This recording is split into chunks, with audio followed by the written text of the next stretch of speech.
नमस्कार, बुंदेलखंड क्लासेस में आपका स्वागत है। हमारे पास जैन धर्म पर कुछ नोट्स हैं और आज हम इन्हीं के जरिए इस प्राचीन धर्म को मतलब इसके मूल सिद्धांत, इतिहास और जो मुख्य लोग इससे जुड़े रहे हैं उन्हें समझने की कोशिश करेंगे। जी बिल्कुल। हमारा इरादा है कि इन दस्तावेजों से जो खास बातें हैं वो निकालें, जैसे जैन धर्म की जड़ें कहाँ हैं, इसकी मुख्य शिक्षाएं क्या हैं और खास तौर पर वो जो अहिंसा पर इनका जोर है उसे समझें। हाँ, अहिंसा तो बहुत केंद्रीय है इसमें। जी, तो चलिए फिर शुरू करते हैं। जी सबसे पहले यही लेते हैं, जैन शब्द, इसका मतलब क्या है? हाँ, ये शब्द असल में संस्कृत के जिन शब्द से आया है और जिन का मतलब होता है विजेता। विजेता मतलब किसी लड़ाई का विजेता? नहीं, यहाँ मतलब बाहरी लड़ाई से नहीं है।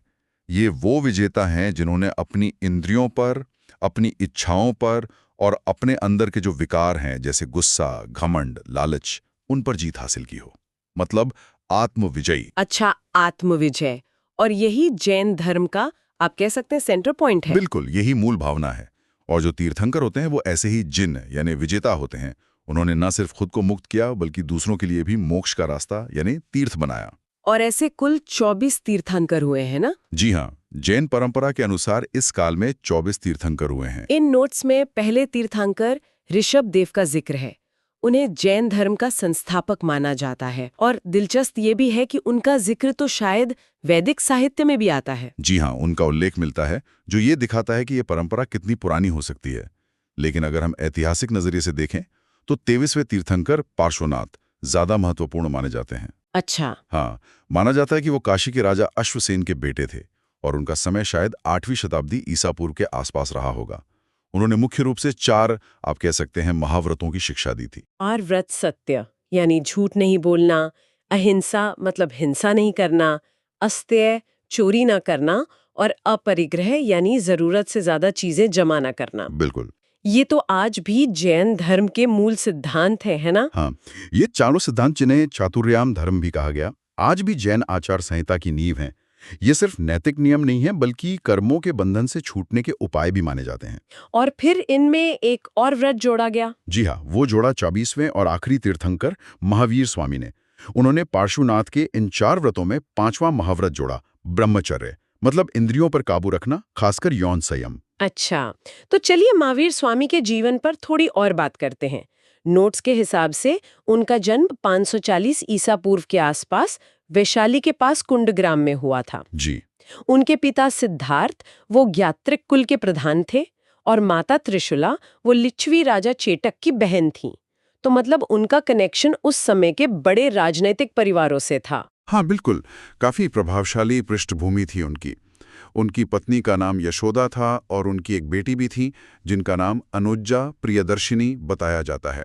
लेकिन कहते हैं कि उनका मन बचपन से ही दुनियादारी में कम लगता था। ऐसा माना जाता है, हाँ। और लगभग 30 साल की उम्र में जब उनके माता पिता नहीं रहे तो उन्होंने अपने बड़े भाई नंदीवर्धन से इजाजत ली और सच की खोज में घर छोड़ दिया, सन्यासी बन गए। और इसके बाद तो बहुत कठिन तपस्या का दौर शुरू हुआ होगा, पूरे 12 साल है ना? हाँ, वो 12 साल बहुत ही कठोर साधना के थे। उन्होंने गहरा ध्यान किया, लंबे लंबे उपवास रखे, हर तरह के आराम, यहाँ तक कि कपड़े भी छोड़ दिए। ये मतलब आत्म अनुशासन और इंद्रियों पर जीत की एक मिसाल है। और फिर वो दिन आया, 42 साल की उम्र में जृंभिक गांव के पास ऋजुपालिका नदी के किनारे एक साल के पेड़ के नीचे उन्हें कैवल्य मिला, परम ज्ञान। जी हाँ, कैवल्य, ये वो अवस्था है जब आत्मा अपने सबसे शुद्ध रूप में आ जाती है, सर्वज्ञ हो जाती है, सारे कर्म बंधन खत्म हो जाते हैं और इसी ज्ञान प्राप्ति के बाद वो केवलिन कहलाए। और उन्हें जिन, अरहत, निर्ग्रंथ भी कहा गया। हाँ, जिन मतलब इंद्रियों को जीतने वाला, अरहत यानी जो पूजनीय हैं और निर्ग्रंथ मतलब जो हर सांसारिक गांठ या बंधन से मुक्त हो गए हैं। ज्ञान मिलने के बाद उन्होंने अपनी शिक्षाओं को फैलाया। पहला उपदेश पावा में दिया अपने 11 मुख्य शिष्यों को, जिन्हें गणधर कहते हैं। जी बिल्कुल। और सबसे खास बात ये कि उन्होंने उपदेश आम लोगों की भाषा, प्राकृत मतलब उस समय की अर्धमागधी में दिए, ताकि सब समझ सकें। हाँ, संस्कृत तो उस समय विद्वानों की भाषा थी, पर महावीर चाहते थे कि उनका संदेश, जो कि आत्मसुधार, अहिंसा और मुक्ति का था, वो जन जन तक पहुंचे। ये तो बहुत अच्छी सोच है। और फिर लगभग 72 साल की उम्र में 468 ईसा पूर्व के आसपास पावापुरी में उनका निर्वाण हुआ, मतलब उन्होंने शरीर छोड़कर मोक्ष प्राप्त किया। जी। चलिए अब जरा जैन धर्म के मूल सिद्धांतों और इसके दर्शन पर आते हैं। अहिंसा तो जैसे इसका दूसरा नाम ही है, अहिंसा परमो धर्मा। हाँ, और ये अहिंसा सिर्फ शरीर से हिंसा न करना नहीं है, बल्कि मन से, वचन से और कर्म से, तीनों तरह से किसी भी जीव को दुख न पहुंचाना, ये है असली अहिंसा। ये जैन जीवन शैली का आधार है। और इसके साथ वो बाकी 4 सत्य, अस्तेय, ब्रह्मचर्य और अपरिग्रह, ये पांचों मिलकर पंच महाव्रत कहलाते हैं। बिल्कुल। पर ये पंच महाव्रत तो साधु साध्वियों के लिए है ना, मतलब बहुत सख्ती से पालन करने वाले आम गृहस्थों के लिए भी कुछ? जी हाँ, बिल्कुल। जो गृहस्थ अनुयायी हैं उनके लिए इन्हीं 5 महाव्रतों के थोड़े सरल रूप हैं। उन्हें अणुव्रत कहते हैं। अणु मतलब छोटा। अच्छा, अणुव्रत। हाँ, ताकि वो अपनी जिम्मेदारियां निभाते हुए भी नैतिक जीवन जी सकें और धीरे धीरे आध्यात्मिक रास्ते पर बढ़ सकें।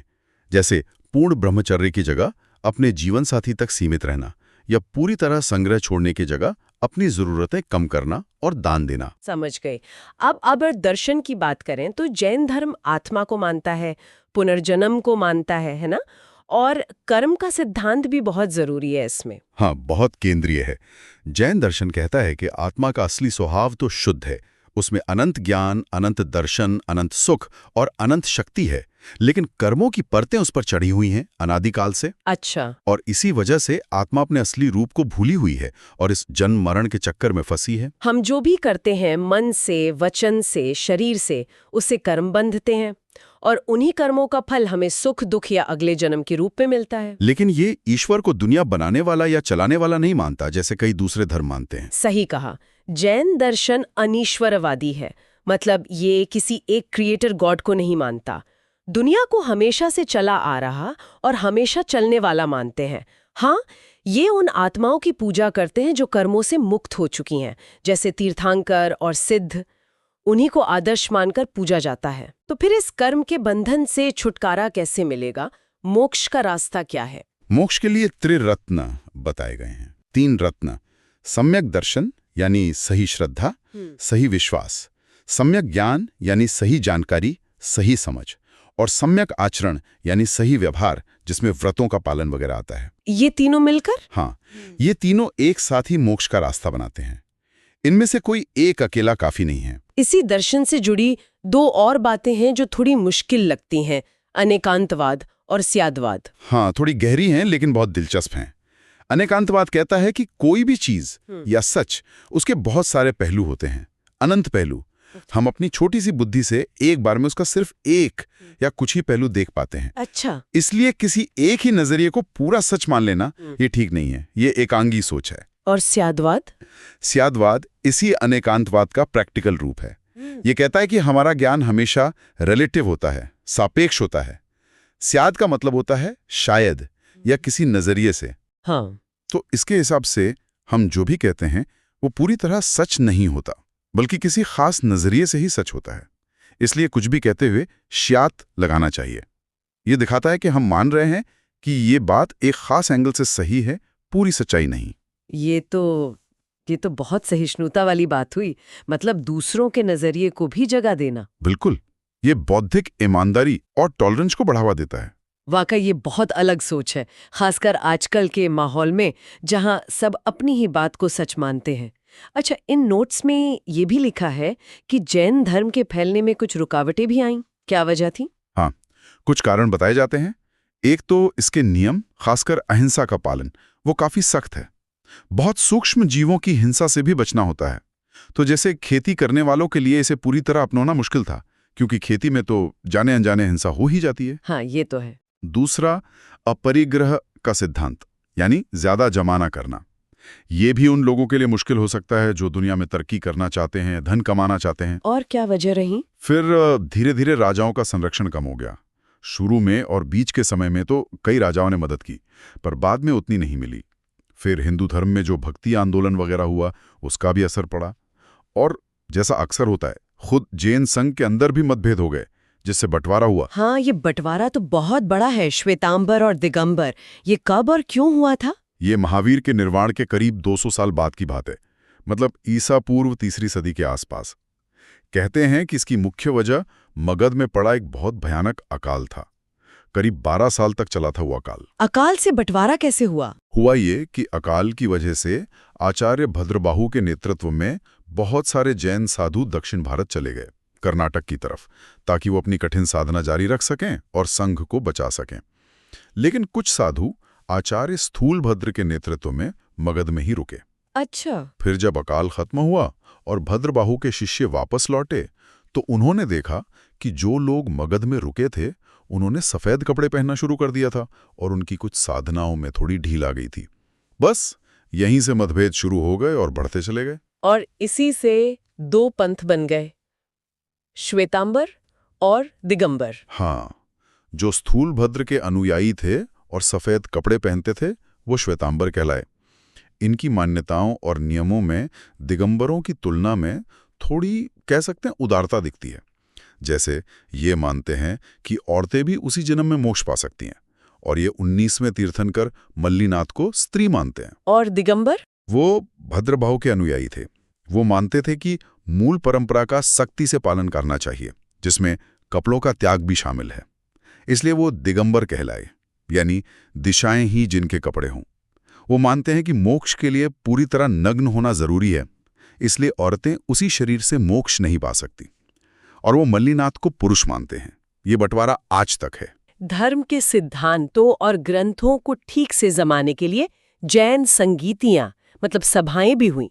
पहली सभा के बारे में क्या पता है? पहली जैन संगीति या सभा इसी बंटवारे के समय के आसपास हुई, लगभग 300 ईसा पूर्व, पाटलिपुत्र यानी आज के पटना में। उस समय चंद्रगुप्त मौर्य का राज था और इसकी अध्यक्षता स्थूलभद्र ने की थी। इसका मकसद क्या था? मुख्य मकसद था महावीर की शिक्षाओं को इकट्ठा करना, क्योंकि तब तक वो ज्यादातर मौखिक रूप में ही थी। इसी सभा में जैन आगम के 12 अंग तैयार किए गए। हालांकि जो भद्रबाहु के शिष्य दक्षिण चले गए थे, यानी दिगंबर, उन्होंने इसमें हिस्सा नहीं लिया था, इसलिए वो इस संकलन को पूरी तरह सही नहीं मानते। और दूसरी सभा, वो तो काफी बाद में हुई। हाँ, दूसरी संगीति बहुत बाद में हुई। 6ठी शताब्दी ईस्वी में, यानी करीब 512 ईस्वी में, ये गुजरात में वल्लभी नाम की जगह पर हुई थी और इसकी अध्यक्षता देवशी क्षमा श्रमण ने की थी। इसका क्या महत्व था? ये बहुत महत्वपूर्ण थी, क्योंकि इसमें जैन धर्म के ग्रंथों को, खासकर श्वेतांबर परंपरा के आगम ग्रंथों को आखिरी रूप देकर लिख लिया गया। मतलब मौखिक परंपरा से लिखित रूप में लाने का ये एक बड़ा कदम था। ये दिलचस्प है कि कैसे एक मौखिक परंपरा को लिखा गया, इससे ग्रंथों को एक स्थिरता मिली होगी। अच्छा, अब जरा कुछ खास तीर्थंकरों और उनके चिन्हों को देख लेते हैं।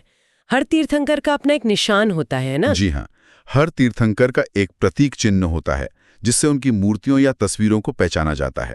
जैसे पहले तीर्थंकर ऋषभदेव का चिन्ह है वृषभ, यानी बैल या सांड। हाँ। दूसरे अजीतनाथ का हाथी, तीसरे संभवनाथ का घोड़ा, 23वें तीर्थंकर पार्श्वनाथ का सर्प यानी सांप, और 24वें महावीर स्वामी का सिंह यानी शेर।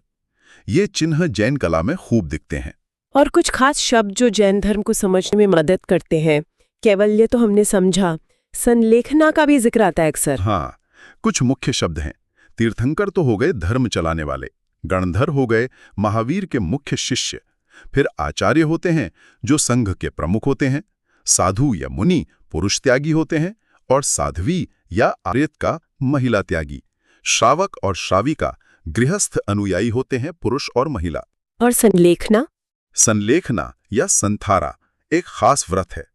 इसमें व्यक्ति अपनी इच्छा से धीरे धीरे खाना पीना कम करते हुए शरीर का त्याग करता है। इसे आत्महत्या नहीं मानते, बल्कि जीवन के अंत में कर्मों को खत्म करने का एक आध्यात्मिक तरीका मानते हैं, पूरी शांति और चेतना के साथ। अच्छा, अब इतिहास में देखें तो किन राजाओं या राजवंशों ने जैन धर्म को सपोर्ट किया? चंद्रगुप्त मौर्य का नाम तो बहुत आता है। हाँ, ये बहुत मशहूर है कि मौर्य सम्राट चंद्रगुप्त मौर्य ने अपने जीवन के आखिरी दिनों में जैन धर्म अपना लिया था और वो आचार्य भद्रबाहु के साथ दक्षिण भारत चले गए थे, श्रवण बेलगोला। वहीं उन्होंने संलेखना से शरीर त्यागा था। और कौन थे? कलिंग यानी आज के उड़ीसा के राजा खारवेल, वो जैन धर्म के बहुत बड़े संरक्षक थे। उनके हाथी गुम्फा शिलालेख में इसका पूरा ब्यौरा मिलता है। और भी कई होंगे। हाँ बिल्कुल, पश्चिम भारत में गुजरात के सोलंकी राजा और उनके मंत्री जैसे विमल शाह, वस्तुपाल तेजपाल, उन्होंने माउंट आबू पर वो शानदार दिलवाड़ा मंदिर बनवाए। हाँ, वो तो अद्भुत है। जी, मध्य भारत में चंदेल राजाओं ने खजुराहो में जैन मंदिर बनवाए। दक्षिण में गंग वंश, राष्ट्रकूट वंश, कदम्ब वंश, इन सब ने जैन धर्म को काफी बढ़ाया। गंग वंश के ही मंत्री चामुंड राय ने श्रवणबेलगोला में भगवान बाहुबली की वो विशाल मूर्ति बनवाई थी। हाँ, गोमतेश्वर की मूर्ति। जी, और पुराने समय में मथुरा भी जैन धर्म और कला का एक बहुत बड़ा केंद्र था। तो अगर हम इन सारी बातों को समेटे तो मुख्य बातें क्या निकल कर आती हैं? देखिए, सबसे मुख्य बात तो यह है कि जैन धर्म एक बहुत ही प्राचीन भारतीय श्रवण परंपरा है।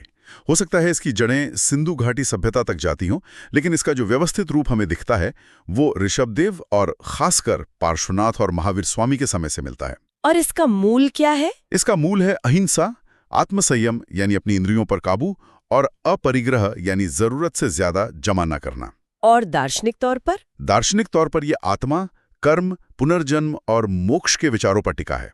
ये किसी एक बनाने वाले ईश्वर को तो नहीं मानता, लेकिन ये आत्मा के विकास की अनंत संभावनाओं पर जोर देता है।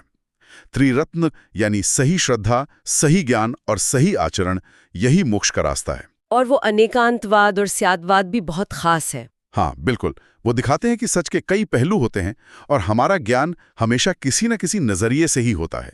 ये इसकी बहुत यूनिक देन है। और इतिहास में श्वेतांबर और दिगंबर का बंटवारा भी एक अहम मोड़ रहा। जी, वो बंटवारा और बाद की जो सभाएं हुई वो दिखाती हैं कि कैसे समय के साथ धर्म के अंदर भी विचार और व्यवहार बदलते हैं, विकसित होते हैं। कुछ नियम सख्त जरूर हैं, लेकिन फिर भी जैन धर्म ने भारत के दर्शन, नैतिकता, कला, आर्किटेक्चर और साहित्य पर बहुत गहरा असर डाला है, और इसे अलग अलग समय में समाज और राजाओं का समर्थन भी मिला है। ये वाकई जैन धर्म पर इन नोट्स का एक संक्षिप्त पर काफी गहरा विश्लेषण रहा। इसमें बेशक और भी बहुत कुछ जानने को है। बिल्कुल, और आखिर में एक बात सोचने के लिए छोड़ते हैं। ये जो जैन दर्शन का अनेकांतवाद का सिद्धांत है कि सच के कई पहलू होते हैं और किसी एक नजरिए से ही सब कुछ नहीं समझा जा सकता, ये आज की दुनिया में कितना जरूरी लगता है। हाँ, आज तो बहुत जरूरत है इसकी। हम अक्सर चीजों को सही गलत, काले सफेद में बांट देते हैं। अगर हम अलग अलग नजरियों को समझने और स्वीकार करने की कोशिश करें, जैसा अनेकांतवाद सिखाता है, तो क्या हमारे बीच बातचीत और समझ बेहतर नहीं हो सकती? ये सोचने वाली बात है। तो इस सेशन का यही पर अंत करते हैं। मिलते हैं जल्दी ही एक नए सेशन में। अगर आपको हमारा वीडियो पसंद आया हो तो वीडियो को लाइक और चैनल बुंदेलखंड क्लासेस को सब्सक्राइब जरूर करें। धन्यवाद।